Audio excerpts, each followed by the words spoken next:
Dialah satu-satunya pemimpin di dalam keluarga kita. Amin. Dialah yang mengatur segala perkara di dalam keluarga kita. Bila Bapak Ibu Saudara yang di sini bisa beribadah kepada Tuhan bersama dengan keluarga, betapa Tuhan bersuka cita karena kita mempersembahkan keluarga-keluarga kita di hadapan Tuhan. Pagi hari ini mari minta kepada Tuhan, mari kita persembahkan keluarga kita kepada Tuhan. Kiranya Tuhan memberkati keluarga kita, karena Tuhan ada di tengah keluarga kita, memimpin seluruh keluarga kita. Dengan pujian ini kita naikkan kepada Tuhan sebagai tanda penyembahan kita bagi Tuhan. Persembahkan keluarga kita bagi Tuhan. Aku dan seisi rumahku akan selalu menyembah-Mu, Tuhan dan Rajaku, di dalam kasih karunia-Mu yang hidup saling melayani dan melayani-Mu.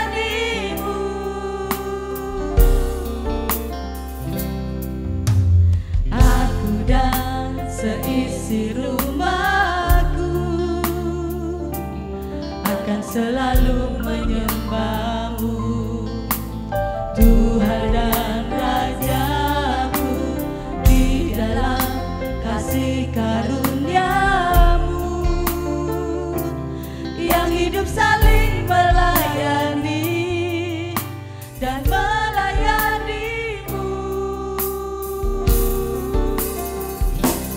Bila Tuhan menjadi kepala rumah ini, maka berkat kehidupan tercurah selalu. Datanglah kerajaan-Mu, jadilah kehendak-Mu, ku alami setiap waktu. Keluargaku adalah surgaku. Bila Bapak Ibu Saudara yang ada di sini yang datang dengan bersama keluarga, mari kita bergandeng tangan. Mari kita nyatakan pujian ini kepada Tuhan. Tuhan, kami mau selalu menyembah-Mu Tuhan.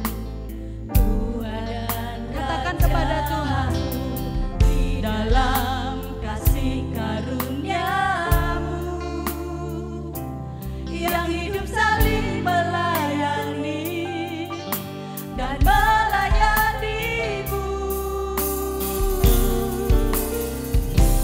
Bila Tuhan menjadi kepala rumah ini, maka berkat kehidupan tercurah selalu.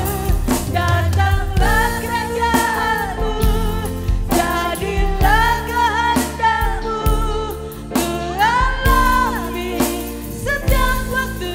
Keluargaku adalah surgaku. Tuhan menjadi kepala rumah ini, maka berkat kehidupan tercurah selalu. Datanglah kerajaan-Mu, jadilah kehendak-Mu, ku alami setiap waktu. Keluargaku adalah surgaku. Tuhan melihat tangan-tangan yang tergenggam bersehati sepakat pagi hari ini mempersembahkan keluarga kami Tuhan. Sebab Engkaulah kepala dari rumah kami, kepala dari rumah tangga kami. Ini kami Tuhan di hadapan-Mu bersehati meninggikan Tuhan di tempat ini. Bila Tuhan menjadi kepala rumah ini, maka berkat kehidupan tercurah selalu. Dan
biarlah pagi hari ini Bapak, kami boleh menyerahkan hidup kami dalam tangan-Mu untuk Engkau koreksi dengan firman-Mu ya Tuhan.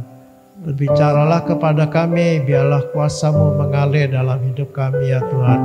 Pengurapan-Mu turun atas hamba-Mu dan atas seluruh jemaat-Mu, agar kami boleh benar-benar diberkati pagi hari ini oleh kebenaran firman-Mu.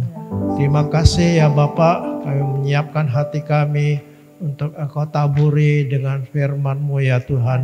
Dan biarlah firman-Mu boleh bertumbuh dalam hidup kami dan berbuah untuk kemuliaan nama-Mu. Terpujilah Engkau ya Bapak, kami siap mendengar firman-Mu di dalam satu nama yang terhormat, nama Yesus Tuhan dan Juru Selamat kami. Amin. Puji Tuhan, selamat pagi, shalom. Pagi hari ini kita bersyukur karena Tuhan baik. Dan Dia selalu akan memperhatikan kita semua. Dan hari ini kita akan belajar tentang pemimpin keluarga.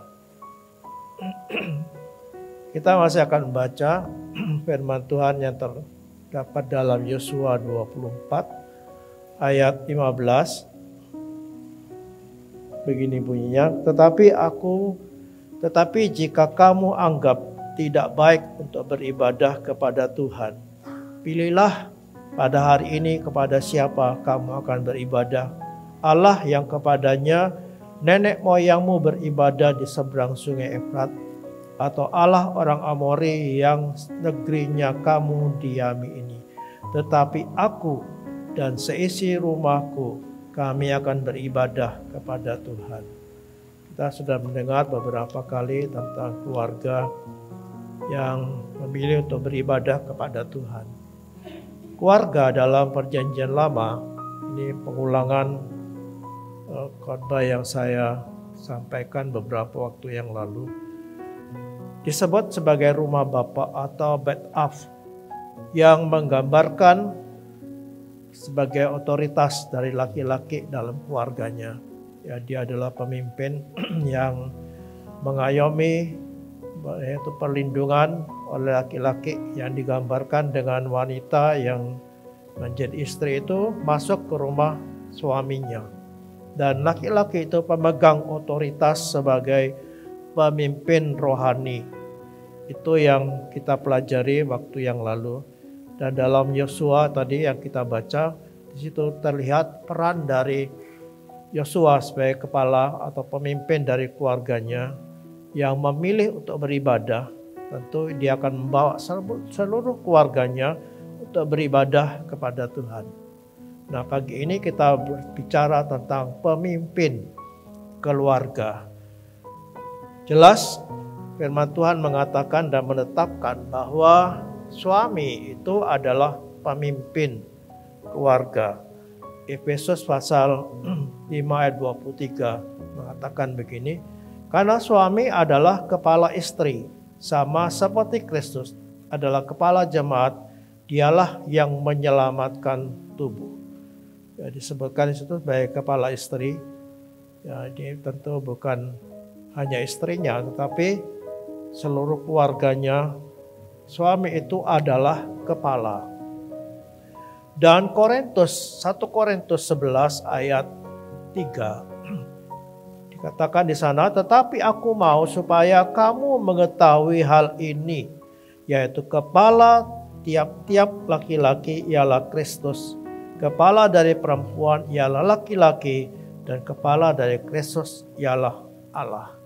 Kalau disusun secara teratur seperti ini, ya, ini susunan jenjang otoritas, bukan martabat atau bukan derajat kehormatan gitu. Ya, memang kalau Allah dan Kristus itu adalah tertinggi, itu kehormatan yang tertinggi. Tetapi berbicara tentang keluarga, laki-laki dan perempuan itu setara, ya, setara. Jadi ini tidak berbicara tentang jenjang kehormatan atau mana yang lebih terhormat. Ya, tapi ini jenjang otoritas. Bahwa laki-laki itu pemegang otoritas sebagai pimpinan dalam keluarga. Ya, dalam keluarga. Jadi Suami itu adalah pemimpin keluarga. Nah, mari kita belajar tentang hal ini. Ya, bagaimana dia seorang pemimpin keluarga yang tidak ditetapkan oleh sebuah lembaga pernikahan atau ditetapkan oleh pemerintah atau ditetapkan gereja, tetapi Allah sendiri yang menetapkan. Tadi kita baca dalam Efesus tadi dan Korintus tadi bahwa kepala dari perempuan itu adalah laki-laki. Ya, laki-laki. Sekali lagi ini bukan sebuah kehormatan atau jenjang kehormatan, tapi otoritas. Ya, kuasa untuk memimpin itu ada pada laki-laki. Dia adalah pemimpin keluarga, ya, yang menentukan arah dari keluarga ini, ya, dan mengambil keputusan penting. Ya, keputusan penting itu diambil oleh suaminya, diambil oleh suaminya. Yang saya maksud itu keputusan penting itu keputusan yang menyangkut seluruh keluarga, kesejahteraan keluarga. Ya, bukan berarti semua yang diputuskan yang dalam keluarga itu diputuskan suami, misalnya yang remeh-remeh, hari ini harus masak ini misalnya. Ya boleh aja usul, ya suami boleh usul. Tapi ada keluarga yang seperti itu. Saya pernah mengenal satu keluarga yang istrinya itu seperti pembantu. Ya, bukan meremehkan pembantu, tetapi bukan seperti istri. Ya, semua diputuskan suaminya. Ya, dan ketika satu hari ini terjadi di Malang gitu ya, waktu saya melayani di situ. Waktu itu saya masih sangat muda sekali dan saya bertamu ke rumahnya gitu. Bapak Ibu tahu, ketika saya masuk ke rumah itu, yang nemuin bapaknya gitu. Lalu kita ngomong-ngomong, lalu dipanggil istrinya. Bune, katanya, sini. Datang itu seperti bukan istrinya gitu. Ya, kita duduk di kursi utamanya, istrinya itu masuk dan duduk di kursi samping gitu. Nggak berani dia. Ketika saya korek anak-anaknya, karena anak-anaknya sekolah minggu, ini dari gereja lain yang anaknya itu di sekolah minggu. Saya mulai pancing-pancing anaknya, memang benar katanya. Semua itu bapak katanya. Semua bapak. Ini nggak benar gitu ya. Jadi hanya keputusan penting yang diambil suaminya. Ya, tapi keputusan yang lain, misalnya masak apa atau hari ini harus berpakaian seperti apa, tidak usah, biarlah itu berjalan seperti. Tapi keputusan penting, misalnya mau beli rumah, mau sekolah anak ini mau sekolah gimana, perlu berunding gitu. Karena sebagai pemimpin keluarga ini, dia perlu melibatkan istrinya. Karena ini penolong, ya istri itu penolong. Penolong dalam hal apa? Bukannya cuci baju, yang ngurusin rumah, bukan hanya itu gitu. Ya itu adalah peranan yang remeh gitu ya. Tapi penolong di sini dalam pengertian yang luas gitu. Nanti kita akan berbicara lagi tentang penolong ini. Jadi dia adalah teman berdiskusi, melibatkan istrinya dalam berdiskusi, dengarkan pendapatnya, apa sih pendapatnya. Ya, karena istri itu biasa lebih jelimet gitu ya, lebih teliti, lebih detail gitu. Ya, saya selalu mengibaratkan bahwa suami itu kalau misalnya kita mau buat kue tar gitu ya. Kue tar itu suaminya itu bikin kuenya, udah ini. Lalu yang menghias, yang ngembangin detailnya itu adalah istri gitu. Lebih detail gitu. Jadi perlu mendengarkan istri ya, sebagai pemimpin. Jangan anggap, semua saya. Ya ada seperti itu, ada. Nah, di daerah ini, di Probolinggo itu ada. Semuanya dia, istrinya cuma bengong gitu. Keputusan semua di tangan suaminya tanpa melibatkan istrinya. Ya, ketika suaminya meninggal, dia nggak bisa apa-apa ini si istri. Benar-benar nggak bisa apa-apa. Kenapa? Tidak pernah dilibatkan dalam keputusan keluarga. Jadi keluarga itu sebagai pemimpin keluarga perlu penolong. Untuk apa istri itu? Tuhan tempatkan di sisi kita untuk penolong. Ya, bukan sekedar cuci baju, ngurusi keluar rumah, masak-masak. Ya, bukan hanya sekedar itu, tetapi adalah penolong yang mendampingi. Nah, kepemimpinan keluarga, suami itu sebagai pemimpin keluarga, apa yang diajarkan Alkitab tentang kepemimpinan ini? Kepemimpinan yang diajarkan Alkitab itu ada didasarkan pada kasih, ya, pada kasih, kerendahan hati. Ya, ini dasar dari kepemimpinan keluarga Kristen. Kasih, kerendahan hati, hati yang melayani, dan yang penting adalah teladan. Bukan pada dominasi. Ya, artinya suaminya itu yang mendominasi semuanya, ya, sampai istrinya tidak bisa apa-apa, tapi didasarkan pada kasih dan kerendahan hati. Sekali lagi, pemimpin dalam keluarga itu harus didasari pada kerendahan hati dan hati yang mau melayani.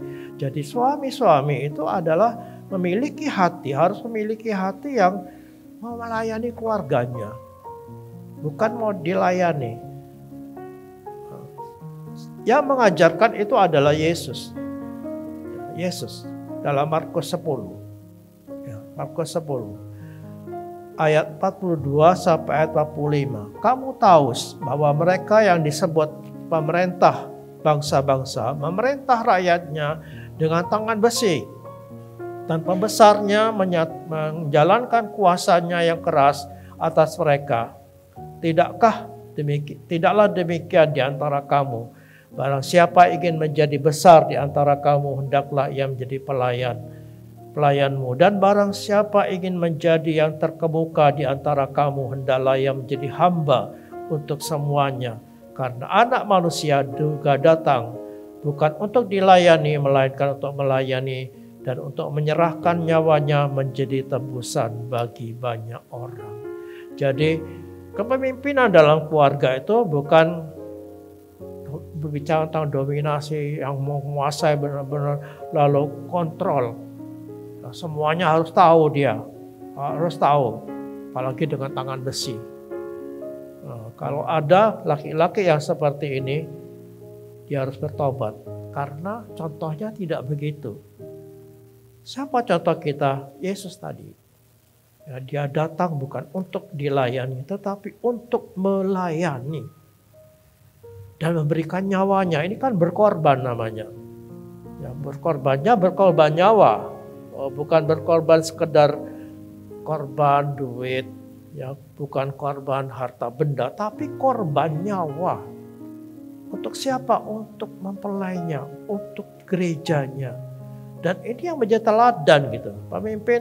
Kepemimpinan dalam kekristenan, bukan hanya dalam keluarga, tapi dalam semua kepemimpinan, sebagai pemimpin gereja, pemimpin komsel, pemimpin apapun di dalam kekristenan itu adalah teladannya Yesus Kristus. Hati yang melayani, tidak ingin dihormati.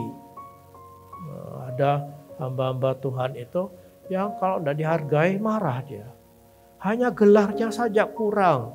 Ya, gelarnya jentek-jentek gitu. Oh, banyak gitu. Kurang satu saja marah. Ada. Ini kan bertentangan dengan apa yang ditulis oleh Markus tentang Yesus ini. Ya, lu mengajarkan bukan seperti itu. Kenapa begitu? Masalah hati. Hati yang angkuh, hati yang congkak, hati yang sombong, itu akan membuat ayat yang ditulis oleh Markus 10, dalam Markus 10 ini tidak berlaku lagi.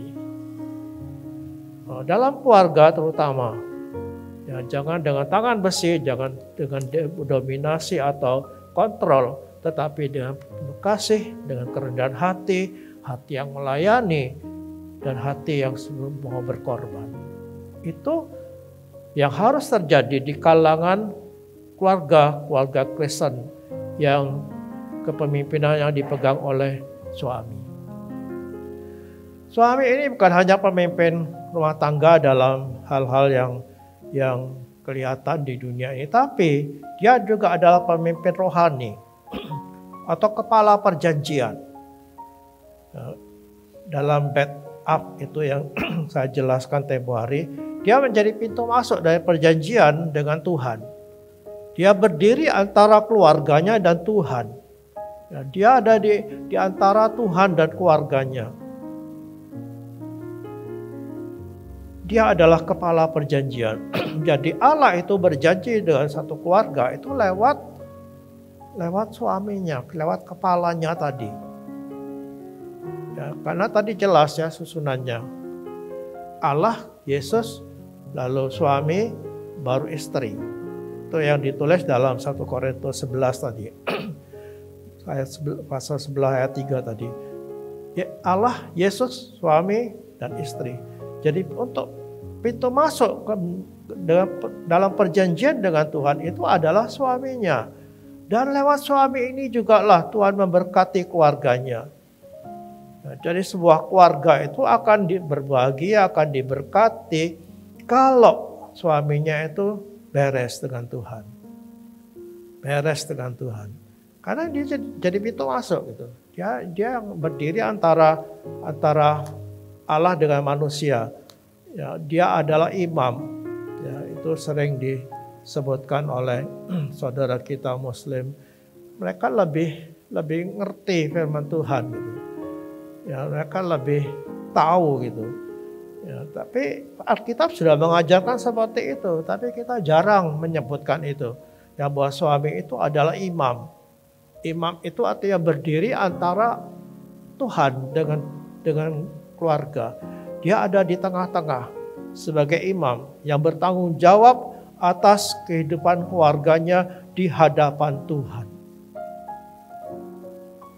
Oleh sebab itu, kalau suami itu sebagai pemimpin rohani, dia harus menjadi seorang yang lebih dewasa rohani.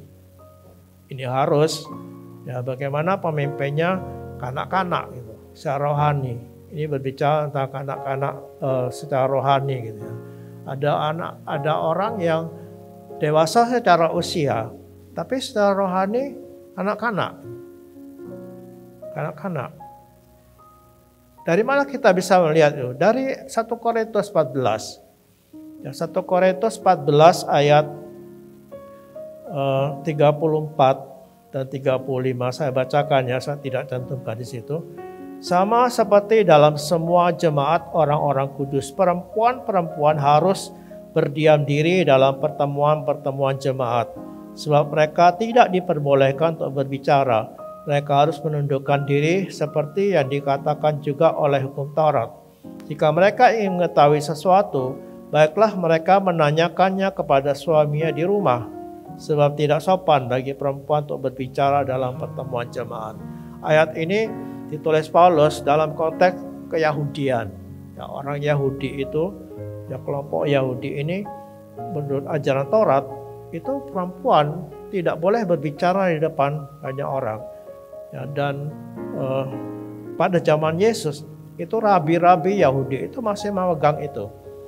Ya, sehingga mereka murid-murid perempuan itu kalau mereka punya murid perempuan itu harus disendirikan, diajar sendiri. Anak siswa-siswa laki-laki harus belajar sendiri, terpisah dengan perempuan. Juga dalam bait Allah sampai hari ini ya di sinagog gitu. Ya sinagog itu rumah ibadah orang Yahudi setelah bait Allah hancur, mereka buat sinagog. Ini seperti gereja gitu. Itu tersendiri, perempuan sendiri. Perempuan biasa di belakang gitu. Nah, yang laki-laki di depan. Nah, jadi konteks ayat ini adalah konteks Yahudi di mana perempuan tidak boleh mengajar laki-laki. Ya, tidak boleh bersuara, tidak boleh tanya. Ya, makanya Paulus bilang, kalau ada sesuatu yang mau ditanya, kamu harus tanya pada suamimu di rumah. Nah, di sini tersirat gitu bahwa suaminya harus lebih ngerti. Ya, kalau istrinya tanya, suaminya tidak tahu aku. Lain kali tanya lagi, apa tadi artinya di gereja itu ya? Tidak tahu aku. Nah, berarti kan parah gitu. Ya.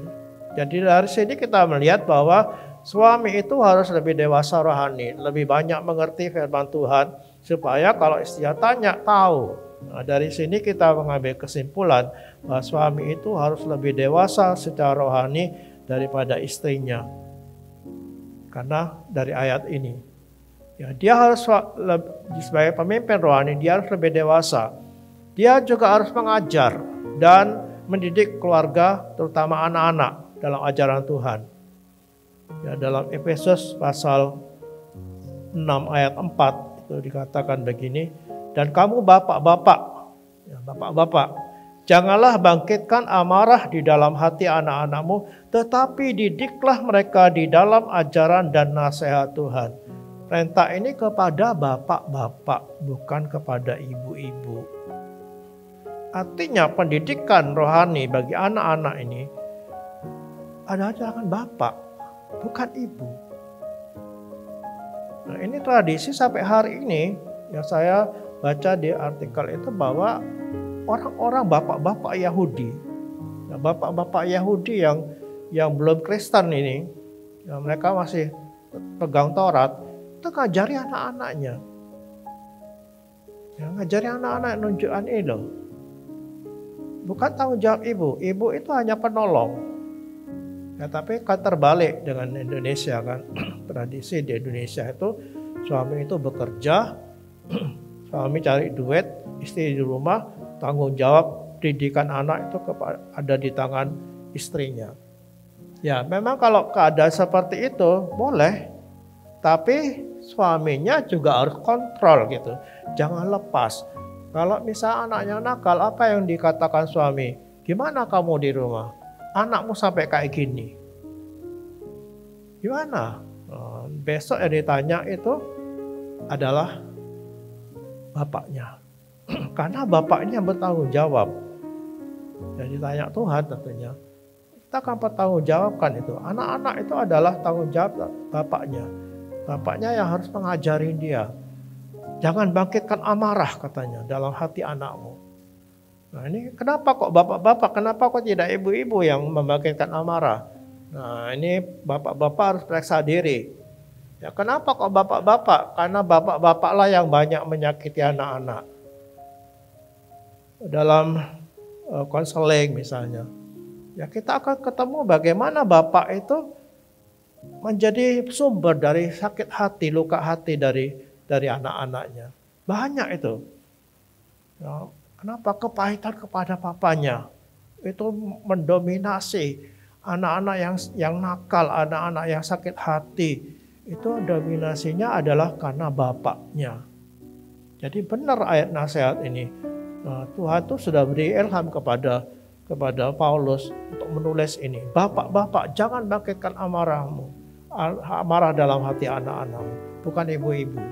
Karena biasanya ibu lebih lembut gitu ya, ya memang ada ibu yang garang gitu, yang sakit hati, trauma kepada ibunya ada, tapi jarang.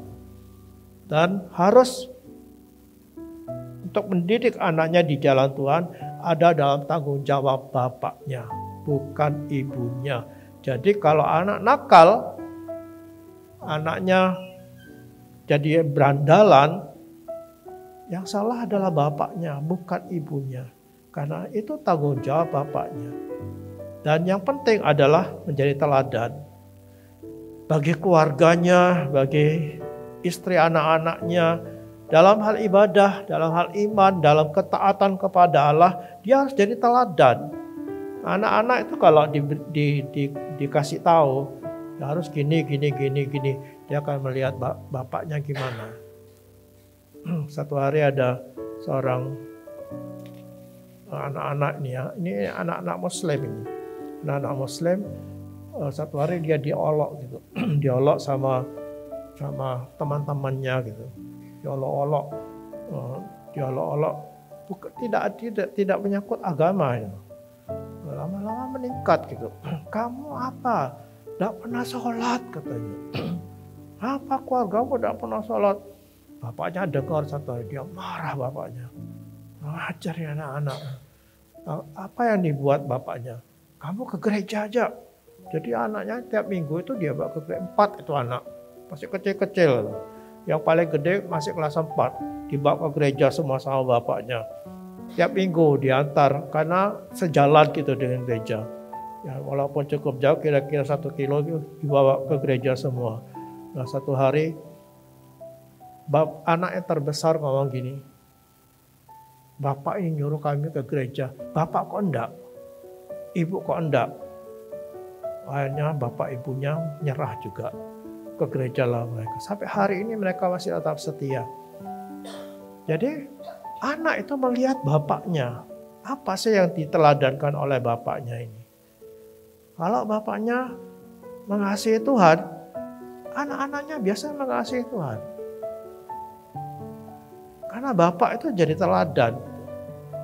Ya, jadi suami itu harus menjadi teladan bagi keluarganya dalam hal hubungan dengan Tuhan dan berdoa untuk keluarganya.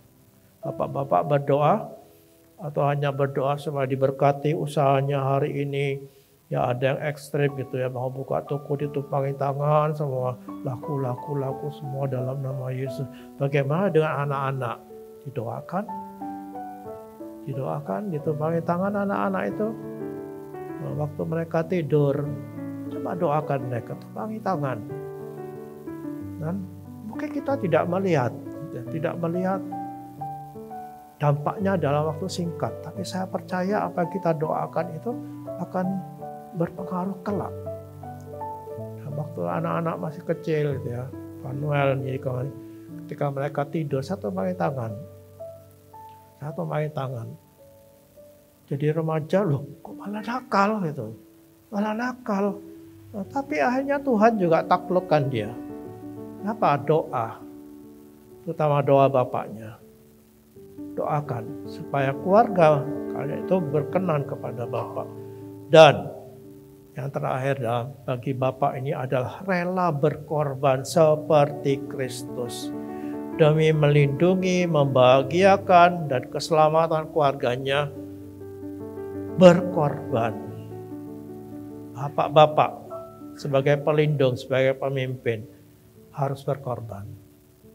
Ayatnya adalah dalam Efesus 5 ayat 25. Hai suami, kasihilah istrimu sebagaimana Kristus telah mengasihi jemaat dan telah menyerahkan dirinya baginya untuk menguduskannya sesudah ia menyucikannya dengan memandikannya dengan air dan firman, supaya dengan demikian ia menempatkan jemaat di hadapan dirinya dengan cemerlang, tanpa cacat atau kerut atau yang serupa itu, tetapi supaya jemaat kudus dan tidak bercela. Siapa? Suami-suami berkorban sebagaimana Kristus telah menyerahkan dirinya mati. Bapak-bapak mau mati buat keluarganya. Ini firman loh, bukan saya yang ngomong. Rela berkorban. Atau berpikir gini, kalau aku mati terus istriku kawin lagi. Jangan mikir itu. Ya, karena itu firman. Kerelaan berkorban dari suami untuk melindungi keluarganya. Ya, itu saya pernah cerita, ada seorang bapak pamit sama saya. Bapak ini waktu itu saya masih di Malang, jadi masih sangat muda gitu. Jadi curhatan, tempat curhatnya bapak-bapak. Dia bilang saya mau minggat, mau pergi. Minggat kok mau ngomong gitu. Loh mau pergi kemana Om? Oh enggak tahu, pokoknya mau pergi. Kenapa? Ya karena istri saya itu loh, utang sana sini sekarang ditagih sama orang. Tiap hari ada orang nagih ke rumah. Terus ya saya tinggalkan, salahnya dia kok.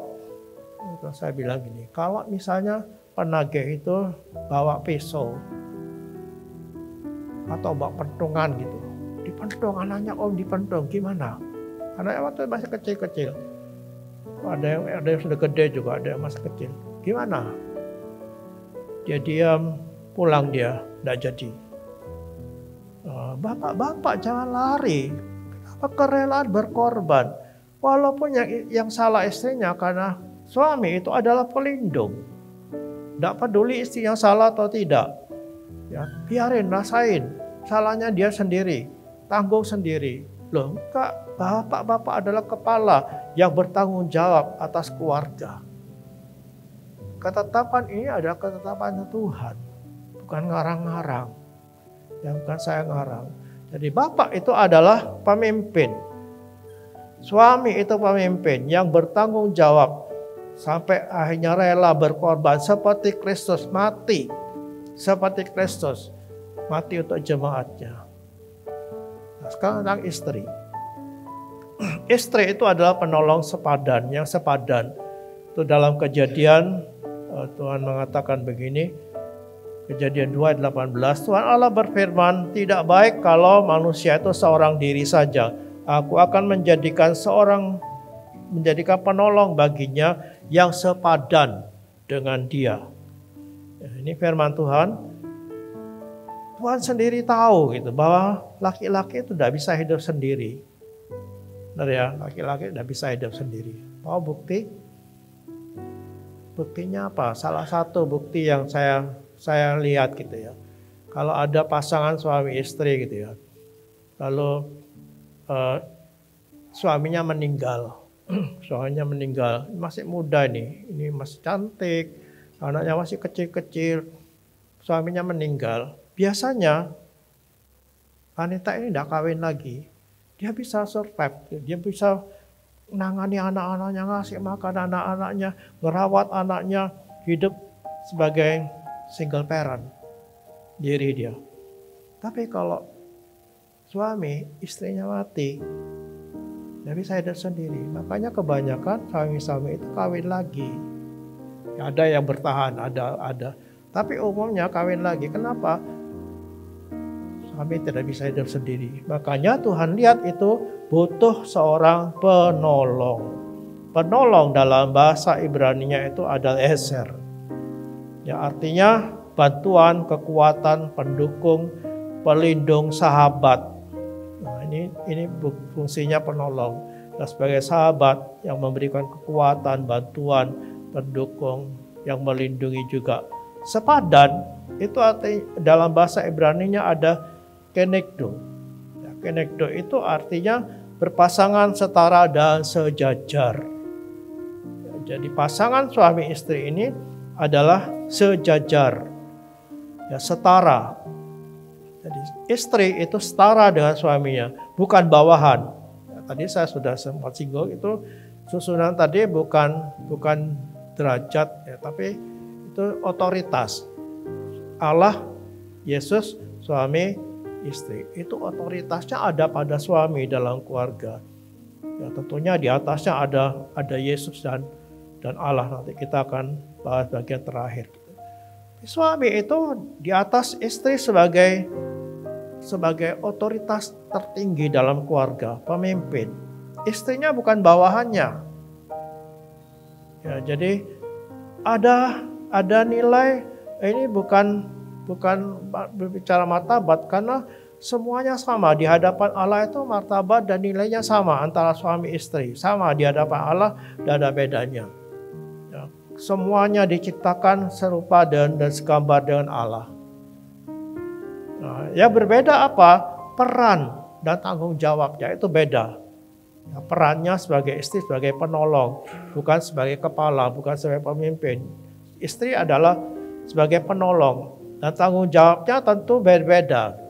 Tanggung jawabnya antara suami istri berbeda. Itu yang membedakan. Jadi setara, sederajat. Nah, penolong itu artinya pasangan hidup yang mendampingi, melengkapi, membantu, menopang, menguatkan. Itu penolong. Yang mendukung suaminya dalam menjalani kehidupan pernikahan. Jadi istri itu penolong yang melengkapi. Ya, kalau ada suaminya yang begini, istrinya melengkapi. Kalau istrinya begini, suaminya melengkapi. Saling melengkapi tentunya. Tapi penolong ini adalah seorang yang mendampingi, yang mengontrol, melihat, mengontrol di dalam pengertian memperhatikan gitu ya, bukan mengontrol nyetir suaminya, enggak, ya, bukan. Tapi memberikan masukan, memberikan dukungan ya, kepada suaminya untuk menjalani kehidupan pernikahan itu. Ya, jadi bekerja sama antara suami dan istri. Nah, ada suami yang tidak berfungsi. Ya, ini harus diakui. Tidak berfungsi sebagai pemimpin. Ada suami-suami dalam keluarga-keluarga termasuk keluarga Kristen tidak berfungsi sebagai pemimpin. Ya, baik pemimpin rumah tangga atau pemimpin rohani bagi keluarganya tidak berperan. Gitu. Maka peran ini boleh diambil oleh istrinya karena dia penolong. Ya, keluarga itu harus ada pemimpinnya, tidak mungkin. Ya, sebuah kapal tanpa pemimpin tidak mungkin. Ya, keluarga gitu juga harus ada yang memimpin. Pemimpinnya adalah suaminya. Kalau si suami tidak berperan sebagai pemimpin, bisa diambil oleh istrinya. Asal tidak dengan sengaja diambil. Ya, suaminya bisa jadi pemimpin. Diambil paksa. Misalnya, istrinya lebih dominan gitu. Lebih dominan, semuanya istrinya sehingga suaminya bengong aja, tidak dilibatkan gitu. Tersisi dia. Ada yang pasti ada. Yang pernah saya cerita beberapa yang lalu, suami ini sampai mau bunuh istrinya kalau tidak ada hukum di Indonesia, mau bunuh istrinya. Kenapa? Karena istrinya lebih dominan, suaminya jadi popok bawang. Bukan popok bawang, malah direndahkan lebih dari kacungnya gitu. Nah, boleh. Nah, nanti kita lihat kenapa suami itu tidak berfungsi. Atau karena istrinya tidak mau tunduk, tidak menghormati suaminya, sehingga akhirnya suaminya jadi menyisih. Ini namanya disengaja gitu. Disengaja dirampas gitu, diambil paksa. Akhirnya istrinya jadi pemimpinnya karena terpaksa. Nah, kita lihat sekarang bagaimana, mengapa suami itu tidak berfungsi sebagai pemimpin keluarga. Yang pertama, meninggal dunia. Ini kedaulatannya Tuhan. Ya, dibawa pulang dulu sama Tuhan. Atau pergi meninggalkan keluarganya, minggat gitu. Karena masalahnya berat, minggat, ditinggal, anak istrinya ditinggal atau cerai. Lalu anak-anaknya ikut istrinya. Maka sosok pemimpin, suami sebagai sosok pemimpin tidak nampak di situ. Suaminya tidak berfungsi sebagai pemimpin. Yang kedua, tidak bertanggung jawab. Yang tidak bertanggung jawab, tidak mau ngambil tanggung jawab itu karena merasa kok berat ya, lah kok nikah gitu loh. Kok bangun keluarga, ini mungkin tidak ngerti ya, bahwa suami itu adalah penanggung jawab, tidak ngerti. Mana ada dapat tanggung jawab? Ya sudah, akhirnya diambil alih oleh istrinya tanggung jawab itu. Tanggung jawab menafkahi, tanggung jawab memimpin, itu semua istrinya karena si suaminya tidak bertanggung jawab atau karena tidak mengerti atau tidak mau. Tidak punya bakat untuk memimpin. Ini alami. Ya, karena ada orang-orang itu yang tidak punya karunia memimpin. Jadi tidak bisa memimpin, memang tidak bisa. Nah, boleh istrinya, boleh diambil. Dengan syarat, istrinya harus tetap menghormati dia. Nanti kita bicara lagi. Jadi ada suami-suami yang memang tidak mahir untuk memimpin. Istrinya boleh. Nanti kita berbicara lagi ya. Nah, jadi itu adalah kelemahan-kelemahan suaminya yang alami gitu. Bukan kesalahan, karena memang dilahirkan seperti itu. Ada orang yang dilahirkan sebagai pemimpin. Ada orang yang dilahirkan tidak bisa memimpin. Nah, berikutnya adalah tidak berwibawa. Karena kalah pamor. Kalah pamor sama istrinya. Kenapa? Karena istrinya lebih kaya, lebih pintar, yang lebih berhasil dalam karir. Kan banyak sekarang itu wanita-wanita karir yang gajinya lebih besar dari suaminya gitu. Lalu suaminya merasa minder gitu, tidak berwibawa lagi, sehingga akhirnya istrinya harus mengambil alih. Nah, istrinya harus membantu ini. Ya, suaminya maksudnya bisa menjadi pemimpin, tapi karena merasa minder, kalah pamor, ya akhirnya tidak berbuat apa-apa sebagai pemimpin. Istrinya harus membantu. Ya, jangan merasa kebetulan ini lalu dia berkuasa, tidak. Bantulah suamimu. Dan Yang terakhir adalah tidak seiman. Nah, tidak percaya Yesus. Ini banyak, makanya di gereja itu lebih banyak perempuan. Kenapa? Karena suaminya belum percaya Tuhan Yesus gitu. Nah, sehingga tidak mungkin dia bisa jadi pemimpin secara rohani. Nah, pemimpin rumah tangga oke, tapi pemimpin rohani nggak bisa. Kenapa? Dia nggak seiman kok. Nggak seiman. Jadi ini pemimpin yang khususnya secara rohani tidak bisa dipegang oleh suami yang tidak seiman. Nah, boleh itu diambil oleh istrinya. Nah, jadi kriteria tadi hal-hal yang saya sebutkan tadi bahwa suaminya tidak berfungsi karena 1, 2, 3, 4, 5 tadi, istrinya boleh ngambil kepemimpinan itu. Ya, karena keluarga itu ada pemimpinnya. Nah ini anggaplah ini seorang istri Kristen ya, yang harus jadi pemimpin. Dia adalah pemimpin keluarga atau pemimpin rohani karena suaminya tidak seiman tadi. Apa yang harus dibuat? Tetap menghargai suaminya sebagai pemimpin.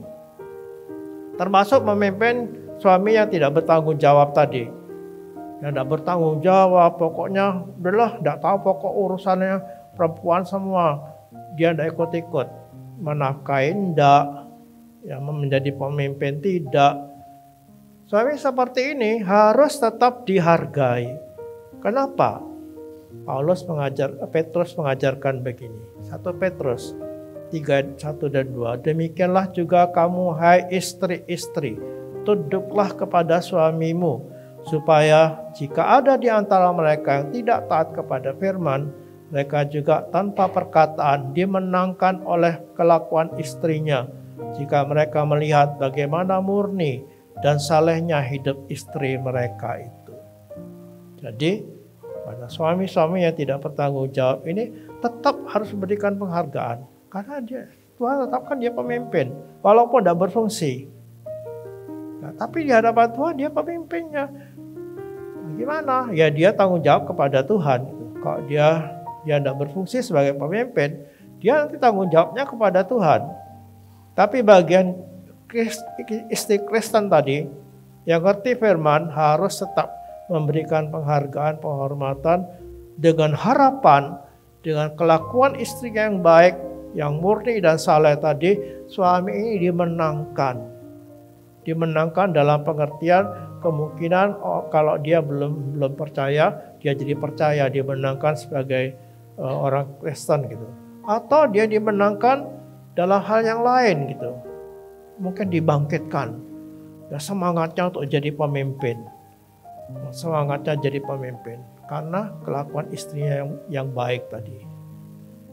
Jadi istri yang Kristen yang suaminya tidak berfungsi sebagai pemimpin, boleh jadi pemimpin, tapi tetap menghargai dan jadi teladan. Ya, hubungan tadi dengan Petrus tadi, mereka teladan.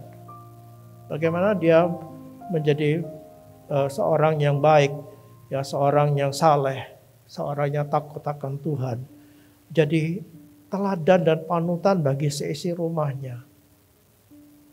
Jadi istri-istri Kristen yang Tuhan tetapkan jadi penolong, akhirnya jadi pemimpin, dia harus tetap menjadi teladan yang baik. Jangan jadi, kalau dia jadi pemimpin sekarang, lalu arogan gitu. Suaminya dilecehkan, semuanya enggak usah ngomong suaminya, ngapain ini rongsokan yang enggak ada gunanya gitu. Enggak, tetap dia adalah pemimpin di mata Tuhan. Dan kewajiban istri adalah memberikan teladan yang baik, tetap tunduk dan berdoa. Mendoakan pasangannya, mendoakan seisi rumahnya, supaya satu saat Tuhan jamah. Ini orang-orang seisi rumahnya menjadi keluarga yang berkenan kepada Tuhan. Nah, saya ingin memberi contoh dalam Alkitab. Bagaimana ada wanita-wanita yang menjadi pemimpin atau penyelamat keluarganya, Abigail. Ya, ini adalah seorang wanita yang bijak, katanya, yang cantik. Tapi suaminya jahat. Ya, Nabal namanya. Nabal ini jahat. Nah, satu hari Daud itu dalam pelariannya sampai ke daerahnya si Abigail ini. Lalu Daud karena kelaparan minta tolong kepada suaminya Abigail yang kaya ini, ya seorang yang namanya Nabal yang kaya ini, minta tolong berilah kami roti makan karena kami lapar. Tapi si Nabal ini tidak mau kasih. Padahal selama Daud ada di daerah itu aman gitu. Tidak pernah anak buahnya Daud mengganggu, ngambil binatangnya Nabal, tidak pernah, dijaga malah. Tapi Nabal tidak berterima kasih gitu. Tidak usah. Akhirnya Daud marah. Kenapa ini orang kurang ajar, sombong banget. Lalu dia merencanakan bunuh tuh Nabal. Bunuh. Abigail dengar ini, istrinya dengar. Aduh, gimana ini? Ya, akhirnya dia menyelamatkan suaminya dengan datang kepada Daud bawa makanan, bawa buah-buahan, bawa makanan. Dia berlutut di hadapan Daud, dia minta supaya dibatalkan rencana Daud yang mau membunuh suaminya ini. Jadi Abigail ini akhirnya berhasil. Ya, dia berhasil menyelamatkan suaminya sekaligus mencegah Daud untuk menghindarkan Daud dari hutang darah. Yaitu dikatakan dalam 1 Samuel 25 ayat 33 itu, yang mana Abigail ini diakui oleh Daud bahwa dia menghindarkan dia dari hutang darah. Jadi Abigail ini mengambil peran sebagai pelindung bagi keluarganya. Ya seharusnya suaminya yang melindungi. Ternyata suaminya tidak berfungsi sebagai pelindung, malah jadi malapetaka bagi keluarganya. Abigail lah yang ambil kepemimpinan untuk menyelamatkan dan melindungi keluarganya, bahkan menolong Daud untuk terhindar dari dosa yang besar. Contoh kedua adalah Esther, seorang wanita Yahudi yang cantik, yang suaminya adalah raja kafir. Ya, Raja Ahasveros itu raja kafir yang tidak mengenal Tuhan atau karena kafir gitu. Tapi Esther ini seorang yang Yahudi. Nah, satu hari ada fitnah yang dilontarkan oleh Perdana Menteri dari Ahasveros ini. Lalu akhirnya Ahasveros ini mau membunuh semua orang Yahudi yang ada di situ. Di Puri Susan mau dibunuh. Lalu Esther ini berpuasa berdoa 3 hari 3 malam. Makanya ada doa Esther. Doa puasa Esther 3 hari 3 malam, tidak makan, tidak minum. Lalu dia minta Tuhan menolong. Dan jika cerita bahwa Esther ini menyelamatkan bangsanya, ya, dan menghindarkan suaminya dari membunuh bangsa pilihan Tuhan ini. Bayangin, ini bangsa pilihan Tuhan mau dibunuh. Yang bunuh suaminya dia. Esther berhasil menggagalkan semua rencana ini.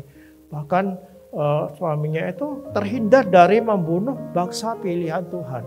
Jadi ini tokoh yang sangat berperan bagi bangsa Yahudi. Bahkan sampai hari ini sangat dihormati karena pernah berjasa menyelamatkan umat pilihan Tuhan ini. Jadi ini adalah wanita yang sebuah contoh bagaimana dia tampil sebagai pemimpin yang melindungi suaminya dan melindungi bangsanya. Jadi istri-istri bisa menjadi pelindung bagi suaminya yang mungkin tidak disadari. Nah, contoh terakhir itu adalah Deborah. Seorang nabiah, ya, seorang nabi perempuan yang ikut berperang dengan Barak. Ya, Barak ini pemimpin perang, ya, panglima perang. Dan ketika Barak suruh menyerang orang Filistin, Barak tidak mau, enggak. Kalau kamu ikut, aku maju. Lalu akhirnya Nabiah Deborah ini, oke, aku ikut. Berperanglah dia. Suaminya adalah namanya Lapidot. Ya, tidak jelas Lapidot ini siapa. Kemungkinan dia seorang petani kurma. Yang nanam kurma, karena dikatakan bahwa Deborah ini dia sebagai nabi, duduk di bawah pohon kurma. Jadi melayani rakyatnya itu di bawah pohon kurma. Kemungkinan suaminya itu adalah petani kurma. Tapi tidak penting. Tapi yang saya ingin sampaikan di sini bahwa Deborah ini adalah seorang yang takut akan Tuhan. Tidak dijelaskan di situ di dalam Alkitab. Dari mana saya mengambil kesimpulan bahwa Deborah ini seorang yang takut akan Tuhan? Karena dia dipakai jadi nabi. Adakah nabi yang tidak takut kepada Tuhan? Dia adalah seorang nabi yang takut akan Tuhan. Makanya Tuhan pakai dia. Nah, kalau seorang nabi yang berdasarkan tradisi Israel kuno, seorang wanita itu harus tunduk kepada suaminya. Jadi saya mengambil kesimpulan di sini bahwa Deborah itu adalah seorang yang takut Tuhan, yang tunduk kepada suaminya. Walaupun tidak dicatat di situ. Tapi dari kisah Deborah ini kelihatan bahwa dia adalah seorang perempuan Yahudi yang saleh. Karena dia adalah seorang nabi. Dan seorang wanita Yahudi yang saleh itu adalah seorang yang bisa menundukkan diri kepada suaminya. Suaminya tidak dicatat lagi. Ya, saya cari di Google di Alkitab, nama Lapidat cuma disebut sekali itu aja. Jadi artinya suaminya tidak terkenal, hanya Deborah yang dikenal. Deborah yang maju, suaminya mungkin jadi bapak rumah tangga yang baik gitu. Ya, tapi Deborah ini seorang yang takut Tuhan, yang pasti menundukkan diri kepada suaminya. Tapi di luar dia berhasil. Ya, dia berhasil menjadi nabi yang melayani banyak orang. Dia berhasil juga menjadi seorang pemimpin tentara bersama dengan Barak. Ya, sehingga Israel mengalami kemenangan-kemenangan. Ini adalah contoh dari wanita karir. Ya, kok hari ini sekarang itu ada istilah wanita karir. Wanita yang berhasil di luar, yang berhasil menata bisnis atau bekerja di kantoran, punya kedudukan yang baik. Nah, ini wanita karir ini. Yang berhasil, tapi tetap bisa menghargai suaminya. Memang tidak dicatat bagaimana dia menghargai suaminya, tapi saya yakin karena dia adalah seorang wanita Yahudi, wanita Yahudi yang taat kepada Taurat. Dia adalah seorang wanita karir yang bisa menghargai suaminya. Kalau dia tidak bisa menghargai suaminya, pasti dicatat ya, bahwa Deborah ini akhirnya melecehkan suaminya, tapi tidak ada catatan seperti itu.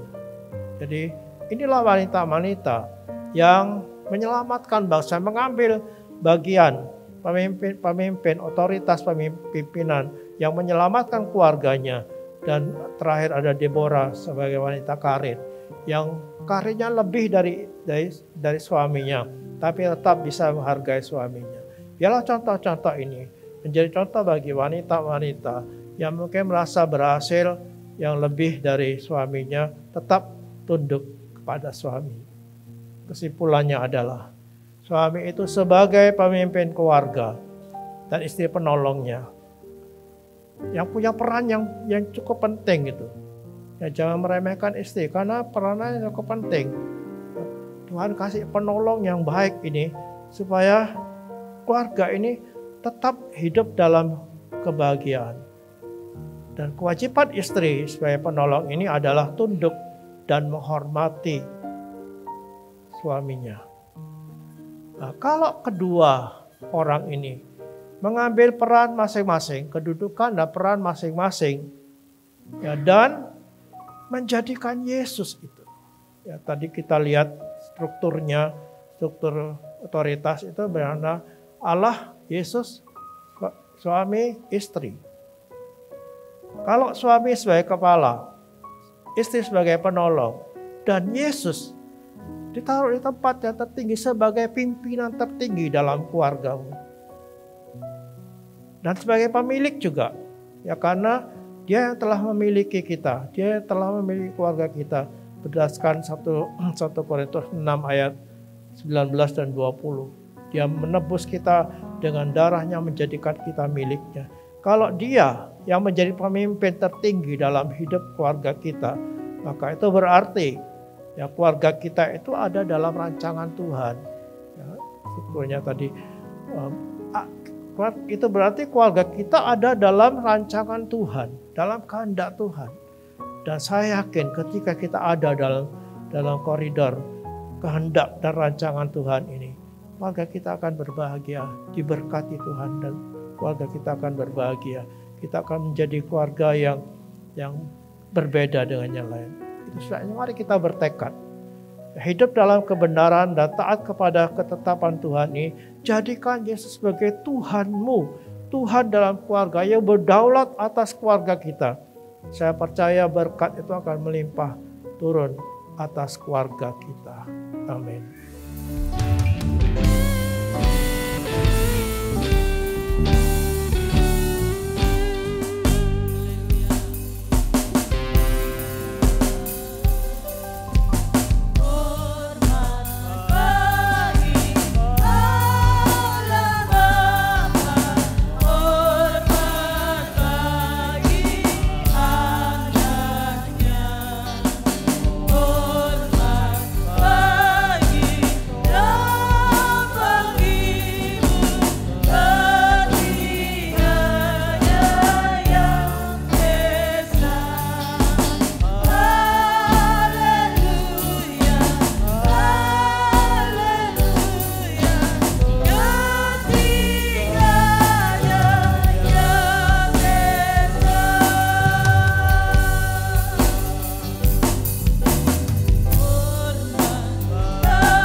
Ibadah kami ya Tuhan, penyertaan-Mu dalam ibadah kami, biarlah kekuatan-Mu terus mengalir dalam hidup kami, menghadapi hari-hari yang akan datang yang harus kami lewati ya Tuhan. Berikan kami hikmat, kekuatan-Mu untuk dapat menyelesaikan semua masalah, untuk menanggung semua beban kami. Kami percaya kuasa-Mu terus akan mengalir dalam hidup kami, atas anak-anak kami semua, atas seluruh keluarga kami ya Tuhan. Kami percaya Tuhan menolong kami, panjang hidup kami ya Tuhan. Sebabnya kami boleh serahkan hidup kami hanya ke dalam tangan Tuhan. Biarlah Kau tolong juga mereka yang tidak bersama kami, yang sakit. Tuhan tolong mereka sembuhkan. Yang bepergian Tuhan melindungi dan menjaga mereka. Hanya Engkau yang layak terima semua dari kami ya Tuhan. Kami persembahkan ibadah kami dan seluruh hidup kami kepadamu. Di dalam nama Yesus Tuhan dan Juru Selamat kami. Bapa kami yang di surga, dikuduskanlah nama-Mu. Datanglah kerajaan-Mu, jadilah kehendak-Mu di bumi seperti di surga. Berikanlah kami pada hari ini makan kami yang secukupnya. Dan ampunilah kami akan kesalahan kami, seperti kami juga mengampuni orang yang bersalah kepada kami. Dan jangan bawa kami ke dalam pencobaan, tapi lepaskanlah kami daripada yang jahat. Karena Engkau-lah yang punya kerajaan, kuasa, kemuliaan sampai selama-lamanya. Amin. Mari kita berkati Indonesia.